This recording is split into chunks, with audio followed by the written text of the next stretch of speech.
आप सभी का स्वागत है। अगर आप किसी एक्सपो पे जाना चाह रहे हैं या किसी कॉन्फ्रेंस में इंटरनेशनल कॉन्फ्रेंस को अटेंड करना चाह रहे हैं और आप जानना चाहते हैं इसके लिए आपको उस कंट्री का वीज़ा कैसे मिलेगा, तो ये वीडियो आपके लिए है। अगर आप वीज़ा लगाना चाहते हैं और आप ये जानना चाहते हैं कि इसमें एक्सपो या कोई कॉन्फ्रेंस हो या कोई सेमिनार हो जहाँ पर आप जाना चाह रहे हैं और उसकी कितनी वैल्यू है वीज़ा सक्सेस में, अगर आपका ये क्वेश्चन है तो ये वीडियो भी आप ज़रूर देखें, आपको इसके आंसर इसमें मिलेंगे।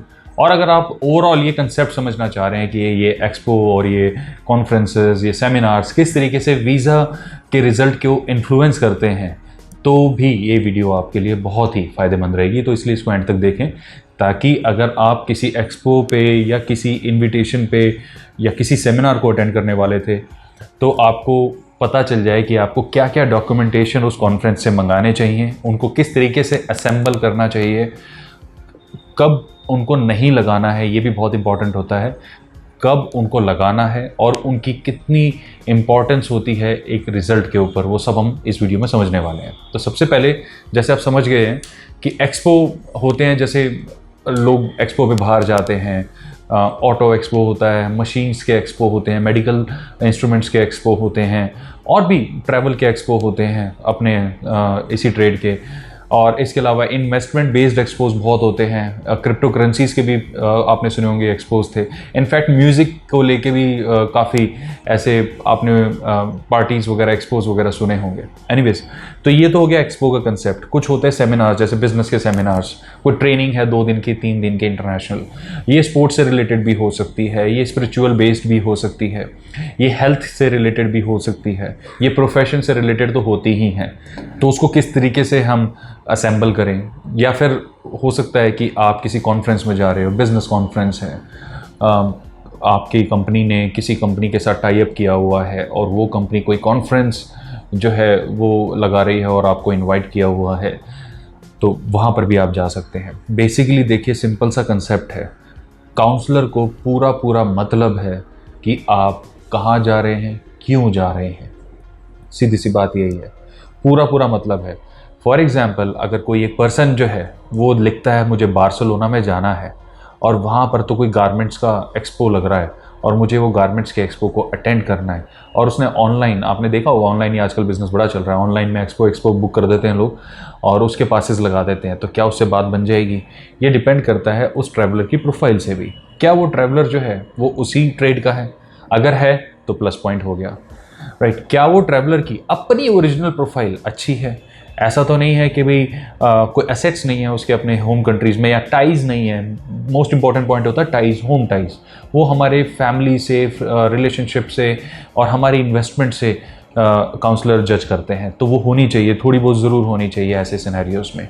और कई बार वो ट्रैवल हिस्ट्री की तरफ भी ध्यान देते हैं कि क्या आपने पहले से कहीं ट्रैवल किया है, नहीं किया है। ओके, उसके बाद आप वहाँ पर जो भी एक्सपो का आपने लिखा है कि भी गारमेंट्स का एक्सपो है, वहाँ पे आप कैसे जा रहे हैं? आप वहाँ पे एक विज़िटर हैं या फिर वहाँ पे आपने पार्टिसिपेट किया हुआ है, कोई स्टैंड या कोई स्टॉल बुक किया हुआ है? उस केस में अगर आप पार्टिसिपेट कर रहे हैं, स्टैंड या स्टॉल आपका है, तो उसके लिए आपको पूरी रिजर्वेशन के सारे पेपर्स लगाने होंगे। आप वहाँ पे जो भी बुकिंग करके आए हैं उसके पेपर साथ में लगाएं। और इन केस आप सिर्फ एक नॉर्मल विज़िटर हैं तो आपने ऑनलाइन जो पास लिया होगा जिसमें बार कोड होना चाहिए, देखिए वहाँ पे पासेस में बार कोड होता ही होता है।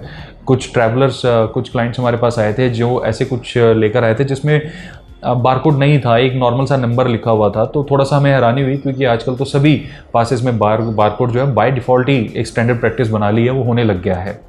तो हमने उनको भी कहा कि आप एक नया उनसे अगर कोशिश करें, उनसे पूछें कोई ऐसा तो नहीं है बारकोड वाला कोई आपका पास बनता हो जो वो देना भूल गए हैं या फिर उन्होंने अटैच नहीं किया।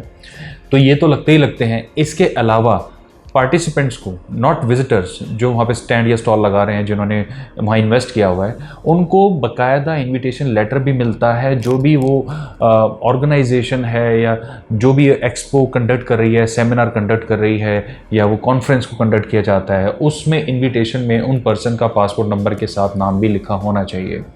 आपको इनवाइट किया तो आपका नाम और पासपोर्ट नंबर लिखा होना चाहिए, और वो ये बताएंगे कि आपने ऐसे ऐसे एक्सपो अटेंड करना है, you have already purchase a stall और अ स्टैंड और you are coming here for फलाना धमकाना पर्पसेस, और ऐसे करके साथ में अटैच कर देना होता है। ये सिर्फ अकेला ये पेपर काफ़ी नहीं है। आपको लगे सिर्फ ये पेपर लगा दे और बाकी ना लगाए, नो, इस पेपर के साथ बाकी प्रूफ भी लगने चाहिए। अगर आप एक विजिटर हैं तो उसमें पास के अलावा ज़्यादातर एक्सपोज में कुछ नहीं दिया जाता, लेकिन कई बार एक by default computerized invitation letter आ जाता है या कंफर्मेशन लेटर आ जाता है। अगर आया है तो डेफिनेटली उसे लगाएं। वो आपके ईमेल पे आया होगा, आप देखिए, वो कंप्यूटराइज्ड होता है, उसको कोई प्रिसाइसली कोई लिख के टाइप करके नहीं भेजता आपके पास। वो एक कंप्यूटराइज्ड होता है, आपने पास परचेज़ किया, वो कॉपी आपके पास ईमेल पे आ गई, और साथ साथ वो एक वेलकम लेटर भी आ जाता है, या फिर एक काइंड ऑफ इन्विटेशन लेटर जो कंप्यूटराइज्ड में बता रहा हूँ आपको, वो आ जाता है। तो उसको भी प्रिंट करके आप साथ में लगा सकते हैं। सेमिनार में भी अगर आप जा रहे हैं तो सेम यही सिस्टम सेमिनार्स में होता है, बट सेमिनार्स में कोई ऐसा स्टैंड या स्टॉल का कोई कंसेप्ट नहीं होता, उसमें सारे ही पार्टिसिपेंट्स होते हैं एक तरह से देखा जाए, और कुछ इनविटेशंस वाले भी होते हैं, इनवाइटर्स भी होते हैं। जैसे मान लीजिए कोई सेमिनार है जिसमें कोई प्रेजेंटेशन देनी है मल्टीपल बिजनेसेस ने अपनी, और बाकी लोग उनकी प्रेजेंटेशन देखने या सुनने आए हुए हैं, तो ऐसे केस में ये चीज़ वहाँ पे स्पेसिफिकली मेंशन होनी चाहिए कि आप वहाँ पे सिर्फ एक विजिटर हो, एक ऑडियंस के रूप में जा रहे हो, या फिर आपका वहाँ पे कोई परफॉर्मेंस भी होने वाला है, राइट। तो अगर ऐसा है तो उसका पूरा का पूरा आपको विवरण देना चाहिए। वो जो भी लेटर वहाँ से आएगा, जो भी ऑर्गेनाइजेशन या जो भी फर्म इसको कंडक्ट कर रही है उनकी तरफ से वो आना चाहिए, और उसमें चीज़ लिखी हुई हो, स्पेसिफिकली आपका नाम और पासपोर्ट नंबर के साथ मेंशन हो। जैसे कई बार आजकल आते हैं कि रिलीजियस पॉइंट ऑफ व्यू भी सेमिनार्स हो रहे हैं, कॉन्फ्रेंसेज हो रहे हैं जो रिलीजन सेंट्रिक होते हैं। कोई किसी रिलीजन बेस्ड कॉन्फ्रेंस में या सेमिनार में जाता है और उसके इन्विटेशन मंगाता है, तो अब यहाँ पे थोड़ा सा डाइसी हो जाता है काम, क्योंकि देखिए सिंपल सी बात है, रिलीजन बेस्ड अट्रैक्ट्स क्राउड। कोई एक नॉर्मल सा एक्सपो होता है जिसमें पैसे लगाने पड़ते हैं, या फिर एक नॉर्मल सा सेमिनार होता है, उसमें इतना क्राउड पुल नहीं होता। जब रिलीजन बेस्ड कोई ऐसी एक्टिविटी की जाती है तो वो क्राउड पुलिंग एक्टिविटी कहा जाता है उसे। क्राउड बहुत ज़्यादा पुल होता है, चाहे वो किसी भी रिलीजन का हो। ऐसे केस में इमिग्रेशन अथॉरिटीज़ भी थोड़ी सी सख्त हो जाती हैं, तो उसमें देखा गया है कि कुछ खास सक्सेस रेट नहीं होता। अगर मान लीजिए आप किसी रिलीजन कॉन्फ्रेंस में जा रहे हैं और आप बोलते हैं जी मैं तो अटेंड करना चाहता हूँ, वहाँ पर जाके I want to be a visitor और अ पार्टिसिपेंट, व्हाटएवर जो भी है, तो उस केस में अगर आपकी होम टाइज बहुत स्ट्रांग नहीं हुई, आपकी प्रोफाइल बहुत इंप्रेसिव नहीं हुई, तो इस इनविटेशन का, रिलीजन वाले पॉइंट का कह रहा हूँ मैं, रिलीजन कॉन्फ्रेंस की इन्विटेशन का बहुत इंपॉर्टेंट रोल आपके वीज़ा सक्सेस में नहीं होएगा, राइट। इसका बहुत इन्फ्लुएंस नहीं होएगा। तो ऐसे केसेस में हमने पर्सनली ऑब्जर्व करा है कि बहुत स्ट्रॉन्ग वीज़ा अप्रूवल के चांसेस नहीं बनते। बट वो कब बनते हैं? जब आप खुद एक रिलीजियस लीडर हो। अगर आप एक खुद रिलीजियस लीडर हो, किसी गवर्नमेंट ऑफ इंडिया द्वारा एफिलिएटेड रिलीजन बॉडी के कोई हेड हैं या कोई पोजीशन होल्ड करते हैं, कोई प्रीस्ट हैं, और आपके पास उसका प्रॉपर डॉक्यूमेंटेशन वाला प्रूफ है, तो फिर भी चांसेस अच्छे हैं। बट अगर आप एक नॉर्मल ऑडियंस की तरह जाना चाह रहे हैं तो आई कैन अश्योर यू उसमें चांसेस ज़्यादा ब्राइट नहीं होंगे। सिर्फ रिलीजन वाले पॉइंट पे मैं आपको कह रहा हूँ। और इन केस अगर आप किसी बिजनेस कॉन्फ्रेंस में जा रहे हैं, ये वाला पॉइंट भी समझ लेते हैं। आपने दिखाया है कि भाई मेरा जो काम है, लेट्स से वो मैन्युफैक्चरिंग से रिलेटेड है, फॉर एग्जांपल ऑटोमोबाइल के पार्ट्स मैन्युफैक्चरिंग से रिलेटेड है, और वहाँ पे जर्मनी में एक कॉन्फ्रेंस हो रही है जिसमें सभी मैन्युफैक्चरर्स को बुलाया जा रहा है, और आपका बिजनेस कॉन्फ्रेंस की थीम के साथ एग्जैक्टली मैच हो रहा है, तो आपके वीज़ा मिलने के चांसेस यहाँ पे बूस्ट हो जाते हैं। अगर वहाँ से कॉन्फ्रेंस आपको प्रॉपर डॉक्यूमेंटेशन वाले प्रूफ भेज देती है, तो जो भी कॉन्फ्रेंस बॉडी है वहाँ पे अगर वो आपको पूरे प्रूफ भेज देती है तो आपके वीज़ा के चांसेस बहुत अच्छे हो जाएंगे। इन कॉन्ट्रास्ट अगर कोई कहता है यहाँ पर उसकी फूड फैक्ट्री है, रेस्टोरेंट है, या वो कहता है कि भाई मेरा तो होल सेल का XYZ बिजनेस है, but I am very much interested और मैं इन्वेस्ट करने जाना चाहता हूँ, तो बात नहीं बनेगी, दाल नहीं गलेगी यहाँ पे, क्योंकि आपका जो कॉमन थीम है, जो आपका बिजनेस है, वही नहीं मैच हो पा रहा है जो इनविटेशन जहाँ से आ रहा है और जिस प्रोस्पेक्ट पे वहाँ पे काम हो रहा है। डॉक्टर्स की मीट में किसी इंजीनियर का क्या काम है, जहाँ पे आप ये बात समझिए।